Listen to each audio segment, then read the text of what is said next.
Welcome to Living on Purpose Minipod. I'm Mark Pumphrey along with my co-host, Dr. Kristie Stewart. And today we're just going to say no, right? That's right. No, no, no. Well, we're going to try to say no. That's right. We're going to talk about why it's so hard to do that. And if you want to listen to the complete podcast, go over to indieairradio.com or click the link below. There you go. So, Kristie, why do we find it so hard to say those two little letters? Well, I think one reason why it's hard is because we're programmed from the time we were children to say no, right? That's True. what we're told from day one is to say no. But I think in our full podcast, we talk about not only is it difficult to say no, but I think the harder part of that is how do we follow through with no? Mm-hmm. And I think we go into a lot of different avenues of which skill sets of how to go about doing that, of how to say no and stick with no. Because it really is about sticking with it. Yeah, it's not really about just saying it. It's about going through and making sure that when you do say no, it stays no. Right. Because one of the things that we don't have a problem with is when somebody wants to buy us a lunch or help us out. That's what this show came out of, was the resistance. We did a show on resistance to receiving.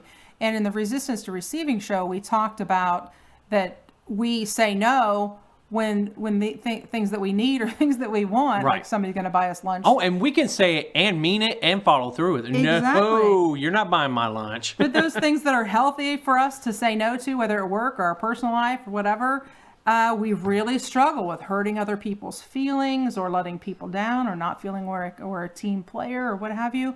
We struggle with those no's. Mm-hmm. And I think the biggest point that we try to make is that if you don't say no, then you can't say yes to other things. Because we all have the same 24 hours in a day. Yeah, that doesn't change. And in those 24 hours, you have got to prioritize those self-care things, those things that are important to you that you need to say yes to. Because if you say yes too much at work, now your family's going to suffer. Well, yeah, because you're going to be staying over to complete all those yeses, and that's the thing too. And let me tell you, even if we're talking about work, there's plenty of people that will come to you just because you say yes. Right. Well, yeah, if you're a yes person. That's right. Because they said no when they're watching their kids' basketball game. So there you go. Well, and I think that we talked too about women and minority groups have a much, much harder time at this. There are more social pressures on women, for example, to be people pleasers. Mm-hmm. Minority groups, especially in the world that we're living in today, Hispanics, for example, can't rock the boat because you don't know what that's going to, even if you're legal versus illegal, you're still seeing those things. It really is interesting, and there's a lot of research done this. The Mayo Clinic, the American Psychological Society talks a lot about that women and minorities have a much more difficult time than the average Joe. Now, do they find it difficult, or they just don't realize that they can do it? Is there? I think there's probably both. Both? Okay. I think there's probably both. And in some circumstances, you can't really say it, I think. That's true. I mean, especially if fear of losing your job, or whatever the case may be, But there are just points in our lives that we have to say no and stick to it. Well, I think that one of the pieces that we need to talk about is what words you use. Because no is neutral.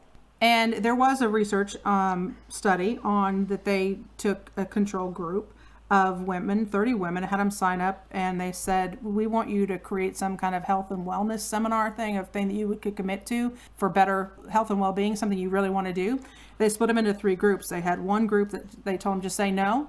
Okay. Whole Nancy Reagan thing, right? Just say no. They were given no specific strategy other than that. The second group was said that to say I can't miss my workout today. The third group was the I don't group. I don't miss workouts. And they just looked at those 3 ways of approaching it. Well, and it showed that group 1, that only 3 out of 10 completed their goal. Okay. Group 2, the I can'ts, only 1 completed their goal. Versus group 3, the I don't miss my workouts. 8 of 10 of them actually completed actually followed through on their goal. So it's not that you say no, it's all in the way you say no. I think that's a big piece in being able to follow through with it. Because no is neutral. Right. In this. I can't is weak, but it's not a choice, right? It's something imposed on you. Yeah, good point. It's a restriction. It's undermines your own sense of power, where I don't is a choice. It feels empowering. And so how you say things really does matter in this no process. Well, I gotta say, when you say "I don't," that seems final to me. When you, even in the inflection in your voice, it seems like, oh, we're done. We're not talking about it anymore. So. Well, and because you really need to be able to say no, not just because we all have the same 24 hours in the day, but because it avoids frustrations and stresses. When you don't say no, when you're a yes person all the time, you create resentment. You don't have boundaries. And those things all influence directly on your credibility, and you become just a person that kind of gets walked over. You do. Yes, I believe that. Now, we're not saying you got to say it mean, but you do have to, you have to find a way to, I guess, be authoritative. Because saying it mean is, if we're not doing it because we don't want to hurt people, when you come at it mean, then you're going to hurt them. Right, So so you really need to be upfront and honest about that. Well, what is the thing in business that they talk about? It's like, don't overcommit, because then you look bad because you did it. Well, we talked too in the show about that. Some people can have 10 balls in the air all the time. They can multitask. Some people can't do that. So when you compare yourself to other people and you think you should say yes to all 10 things today and you can't get them finished, then you feel like a failure, or potentially you are a failure, right? You can't get your work done. It really is about overcommitting. And it's also about, if you don't say no, then you can't say yes. And the things that you say yes to then suffer. And then you become other people's puppets, right? Your whole life becomes what other people want you to do, not versus what you, or what's in your best interest to do. Because that's the challenges of when we don't say no, is it the overcommitment and the stuff like that. Well, I definitely can see why that is a challenge within itself, because at work, I don't want to be the person that has to say no. Well, then your label is you're not a team player. Exactly. Yeah, and you don't want that, and then you feel guilty or you feel selfish, and all of those things then contribute to saying yes to things that you should say no to. And I got to say, even for me, if I say yes, it's kind of selfish, because then I feel like the champion of that.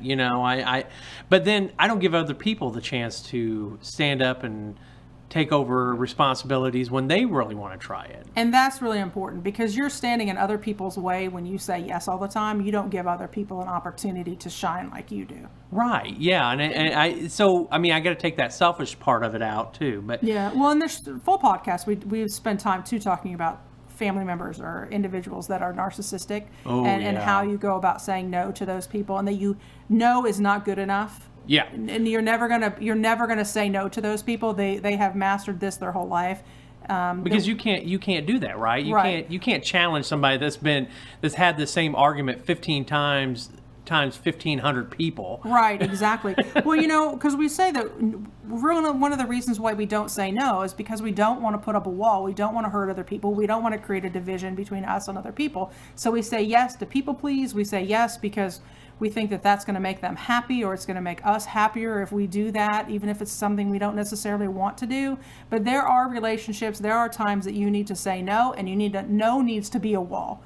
That's one of those times. So we talk about, not listing, an argument, not a discussion, no, and then there we're done. Be done with it. We talk about action words that you can Google action words online, and they're usually used for resumes, but you can use action words. You can post them in your cubicle. You can post them on your mirror at home of things that, this is my no list. The things that I say yes to all the time that I need to do better at saying no, they're right there. They're visible. When somebody comes to you and asks you, you can say no. You have an action word to use.